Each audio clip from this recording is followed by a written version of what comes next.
And geography all paper series वर्ष 2018। प्रश्न number है हमारा 5वां और आज के प्रश्न में हमें चर्चा करनी है मध्य प्रदेश के डोलामाइट खनन क्षेत्रों का वर्णन कीजिए।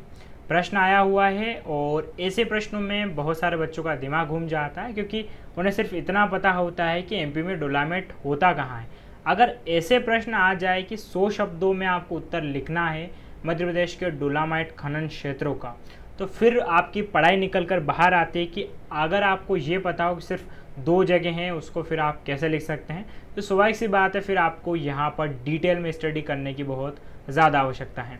तो मध्य प्रदेश के खनिज से लगभग हम 2014 से 18 तक का सफ़र कर चुके हैं और मैं मान के चलता हूँ कि 7 से 8 क्वेश्चन एमपी के खनिज पे बाकायदा आ चुके हैं और एमपी में बाकायदे प्रायोरिटी भी ज़्यादा दे रहे हैं।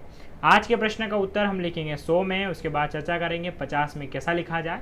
लेकिन इससे पहले आपके लिए ज़रूरी सूचना है यहाँ पर कि 24 सितंबर से एमपीपीएससी का जो नया सिलेबस है उसके अनुसार थर्ड पेपर काफ़ी चेंजेस हो चुके हैं और थर्ड पेपर में जो साइंस, कंप्यूटर, मैथ, एनवायरनमेंट, ऊर्जा संसाधन जो भी हैं लगभग 300 नंबर का पूरा जो पेपर है उसकी क्लासेस शुरू होने वाली है। 24 सितंबर से दोपहर 12 बजे यूट्यूब पर लाइव क्लास रहेगी मेरी, बाकायदा मैं ही पढ़ाने वाला हूँ। तो आप बिल्कुल 12 बजे तैयार रहिएगा और स्टार्ट करेंगे हम साइंस के साथ में। लेकिन 12 बजे हम डिटेल में चर्चा करेंगे यहाँ पर कि सिलेबस में क्या क्या है, क्या नया जोड़ा गया है, क्या हटाया गया है, किस प्रकार से। सो आप ज़रूर आइएगा और आशा करते हैं आप उस क्लास को बाकायदा एंजॉय भी करिएगा और ये खबर अपने दोस्तों तक ज़रूर पहुँचाइएगा कि एमपीपीएससी के लिए बाकायदा नई क्लासेस शुरू हो चुकी है। इकोनॉमी मेरा कंप्लीट हो चुका है। चलिए वापस लौटते हैं हम हमारे प्रश्न की तरफ। तो यहाँ पर शुरुआत हम करेंगे। तो सबसे पहले भूमिका के रूप में हम लिखेंगे कि जब चूना पत्थर में 10% से अधिक मैग्नीशियम हो तो वह क्या कहलाता है, डोलामाइट कहलाता है। तो ऐसे में क्या होता है कि जब हमारे पास 100 शब्द लिखने को ना हो तो हमें कुछ एक्स्ट्रा चीज़ यहाँ पर दर्शानी पड़ती है। अगर आप इस उत्तर में सीधे डोलामाइट खनन पर जाएंगे तो यकीन मान के चलिए आप 30 शब्द के आसपास ही सिमट के रह जाएंगे। तो ऐसे में आपको क्या करना है, तो आपको यहाँ पर थोड़ा सा कुछ एक्स्ट्रा दिखाना है ताकि आपका जो 100 शब्दों तक आप पहुँच पाएँ। तथा 45% शुद्ध डोलामाइट कहा जाता है, यानी कि अगर 10% से अधिक यहाँ पर हो तो डोलामाइट और 45% से अधिक चूना पत्थर हो यहाँ पर, यानी कि चूना पत्थर मैग्नीशियम हो तो शुद्ध डोलामाइट कहा जाता है। और इसका 80% लौह इस्पात उद्योग, ताप से शीशा बनाने में, गंधक निर्माण में होता है। यानी इसका अधिकांश तो उपयोग कहाँ पर होता है, लौह इस्पात उद्योग, ताप से उद्योग, इन उद्योग में होता है। अब हमेशा की तरह मैं कहता आया हूँ कि आपको एक मैप जो है बहुत अच्छे से आना चाहिए और वो मैप है हमारा प्यारा एमपी का। इंडिया और एमपी के 2 मैप आप बहुत अच्छे से बनाना सीख जाइए। यहाँ पर मैप में हमने स्टार के थ्रू डिनोट कर दिया है कि कौन कौन से जो एरियाज़ हैं जहाँ पर डोलामाइट होता है। तो यहाँ पर चाहे आप ना लिखें तो कोई दिक्कत नहीं, क्योंकि हम जो लिखने की बारी है वो हमारे आगे उत्तर में लिख देंगे।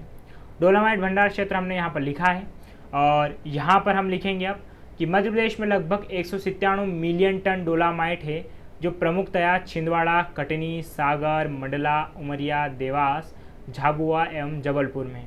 तो कुल मिला के इस उत्तर का देखा जाए तो यहीं सिमट के रह जाता है, लेकिन फिर भी आपको थोड़ा और दम लगा के इस उत्तर को 100 शब्दों के आसपास ले जाना होगा। दूसरा है कि किंतु उत्पादन प्रतिवर्ष लगभग 11 मिलियन टन होता है, जिसमें छिंदवाड़ा का प्रथम स्थान है। तो छिंदवाड़ा सर्वाधिक डोलामाइट उत्पादन है और इतना तो आप जानते होंगे, मैं आशा करता हूँ। इसके बाद में तत्पश्चात झाबुआ, जबलपुर, कटनी, मंडला, धार का स्थान आता है। तो साथियों ये उत्तर हमने लिखा 100 में, और ऐसा ज़रूरी नहीं है कि आप 100 में पूछा 100 में लिखिए। अगर आप अपना उत्तर 80 शब्दों में ही पूरा कर देते हैं तो आवश्यकता नहीं है कि 100 लिखा जाए, वहाँ पर अधिकतम 100 शब्द लिखा होता है। ओके, तो ऐसा नहीं है कि आप फिर 10 शब्दों में अपना उत्तर पूरा करें, ये तो हमारे पास शब्द नहीं है इसलिए की बात चर्चा कर रहा हूँ। अगर अब यही प्रश्न हमसे पूछा जाता कि 50 शब्दों में कैसा लिखा जाए, तो यहाँ पर वही वाली चीज़ है कि हम इस पूरे ऊपर वाले यहाँ पर जो भूमिका है उसको हटा देंगे।